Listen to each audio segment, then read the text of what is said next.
हरे कृष्णा कृष्णा कृष्णा हरे हरे, हरे राम राम राम हरे हरे।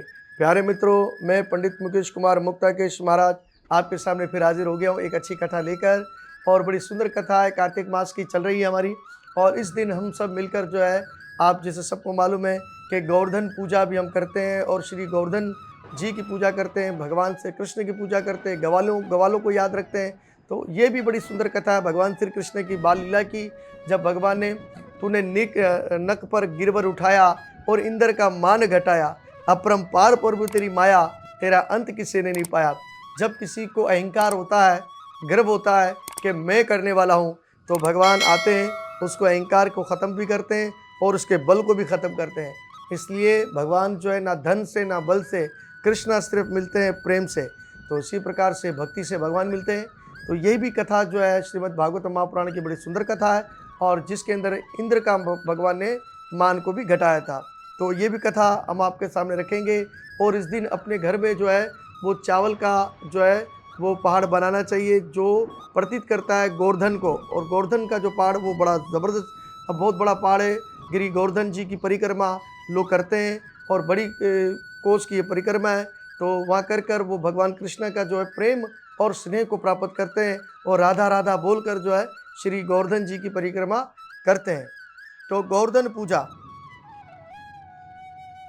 पहले हम मंगलाचरण करेंगे, इसके बाद श्री गोवर्धन जी की कथा के अंदर प्रवेश करेंगे। गोवर्धन पूजा की। ओम नमो भगवते वासुदेवाय, कृष्णाय वासुदेवाय, देवकी नंदनाय च, नंद गोप कुमाराय, श्री गोविंदाय नमो नमः। हे कृष्णा करुणा सिंधु दीनबंधु जगतपते, गोपीश गोपीक कांता, श्री राधा कांता नमोस्तुते।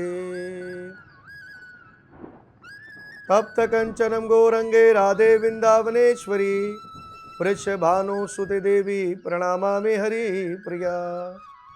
हरे कृष्णा कृष्णा कृष्णा हरे हरे, हरे राम राम राम हरे हरे।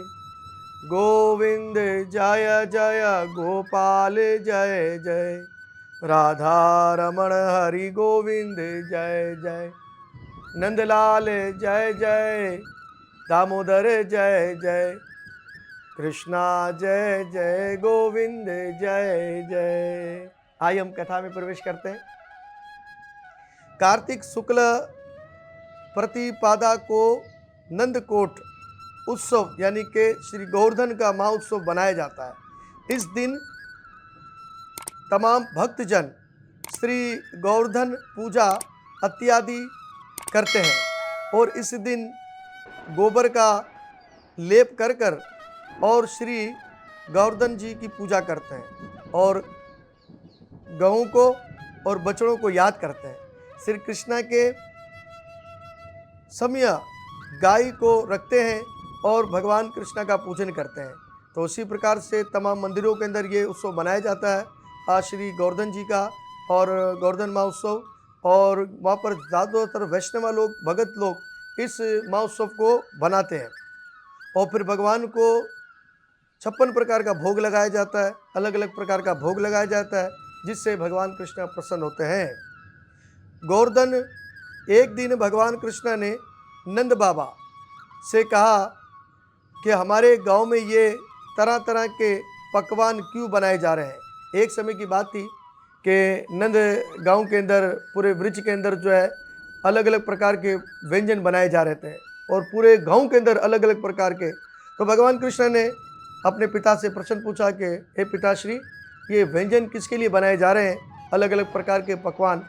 तो उनके पिताजी ने कहा कि हम ये सब गोवर्धन के पास लेके जा रहे हैं, जहाँ पर हम सब का सारा ये चढ़ावा जो होगा, प्रसाद होगा, हम इंद्र को चढ़ाएंगे, ताकि हम जब इंद्र को चढ़ाते हैं तो इंद्र वर्षा करते हैं और जिससे बहुत ज़्यादा बारिश होती है, जिससे जो है वो हरियाली होती है, गायों का चारा होता है जिससे गायें खाती है, पौष्टिक मिलता है और हम इंद्र को का मान सम्मान करते हैं। तो भगवान कृष्ण ने कहा कि ऐसा क्यों, अगर आप इंद्र को आप ये नहीं देंगे तो क्या इंद्र वर्षा नहीं करेंगे? बोला ऐसा नहीं होगा। तो उन्होंने कहा कि ये तो सब हमें गोवर्धन जी को देना चाहिए, श्री गोवर्धन पहाड़ को देना चाहिए, क्योंकि हमें ही वो सब कुछ देते हैं, हमको उनकी ही पूजा करनी चाहिए। तो अब भगवान कृष्ण की इस बात को माना गया और इस बात को रखा गया। अब ऐसे ही हुआ कि गांव के अंदर जितने भी ब्रिजवासी थे उन्होंने अलग अलग अलग प्रकार के व्यंजन बनाए और तमाम लोग जो थे वो गोवर्धन पहाड़ की तरफ रवाना हो गए। और नंद बाबा बोले, हे कृष्णा, कल इंद्र की पूजा होगी और महापूजा होगी। इंद्र मेघ वर्षा कर कर हमें अन्न देते हैं और गायों के लिए चारा देते हैं। तब भगवान कृष्णा कहने लगे, बाबा, हमारे गांव में तो गोवर्धन पर्वत साक्षात देवता हैं, अरे उनकी ही पूजा करो। वे हमारी पूजा स्वीकार करेंगे और प्रकट होकर स्वयं भोजन करेंगे। तो ये बात नंद जी को लगी और उन्होंने कहा कि ऐसा ही है, और जब ऐसा है तो फिर ऐसा ही किया जाए, क्यों ना हम श्री गोवर्धन जी की पूजा करें, ताकि स्वयं आज हमें गोवर्धन जी दर्शन भी देंगे और हमारी पूजा को स्वीकार करेंगे। तो ये बात इंद्र को पता लगी। जब इंद्र को पता लगी और इंद्र ने जो क्या किया कि मुझे ये सब कुछ अनाज नहीं मिल रहा है, और उनके अंदर अहंकार आ गया कि मैं वर्षा करने वाला हूँ, तो फिर उन्होंने जो है जोरों की आंधी चला दी, जोरों की वर्षा हो गई और इतनी वर्षा हो गई। और नंद जी ने कहा, कृष्णा को कहा कि देखा कि हमने जो है इंद्र की बात को नहीं माना, उसको भोग नहीं लगाया, उसको ये बात पता लग गई है, तो अब ये वर्षा उनकी तरफ से हो रही है। 7 दिन तक वर्षा चलती रही। अब भगवान की लीला को कौन पहचान सकता है, कौन जान सकता है, और भगवान की बाली लीला। अब भगवान ने अपनी एक ही उंगली से, छोटी उंगली से जो है गिरी गोवर्धन को उठा लिया, और जब उठाया तो तमाम गवालों को, तमाम गैया को और जितने भी वहाँ लोग थे उनको कहा कि गोवर्धन जी के नीचे आ जाओ, और सारे के सारे उनके नीचे आ गए। अब इंद्र वर्षा कर करके थक गया, और वो जो इंद्र जो थकने के बाद हार गया, और हारने के बाद भगवान से क्षमा याचना किया कि प्रभु, मेरे अंदर अहंकार आ गया था और मुझे क्षमा करना। अब दूसरा भगवान ने एक और रूप लिया, और भगवान ने चतुर्भुज रूप ले धारण कर और गोवर्धन के अंदर समावेश हो गए, और वहाँ से वाणी आई और वहाँ से आवाज़ आई कि तमाम का तमाम जो भोग है वो मुझे अर्पण कर दो। तो ब्रिजवासी वहाँ पर बड़े प्रसन्न हो गए, आनंदमय हुई, और इंद्र का भी मान घट गया, और इंद्र देवता वहाँ से चले गए, और बारिश रुक गई, और तमाम ग्वालों ने जो है सुख का सांस लिया, आनंद लिया, और श्री कृष्ण की जय जयकार करने लगे।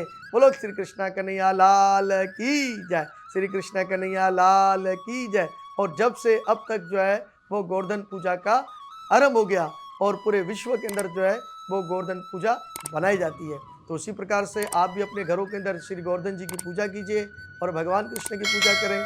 आपके घर में धन और धान्य का वास होगा, अनाज का भी खत्म नहीं होगा। तो इसी प्रकार से प्यारे मित्रों, बड़ी सुंदर कथा थी। इसको आप ज़्यादा से ज़्यादा लाइक करें, शेयर करें और सब्सक्राइब करना ना भूलें, ताकि सनातन धर्म का प्रचार होता रहे। अब हम विदा चाहेंगे, अपनी कथा को विराम देंगे, और दूसरी कथा में आपसे ज़रूर मिलेंगे। जब तक हमें आज्ञा दीजिए। जय श्री कृष्णा, जय गुरु नवल।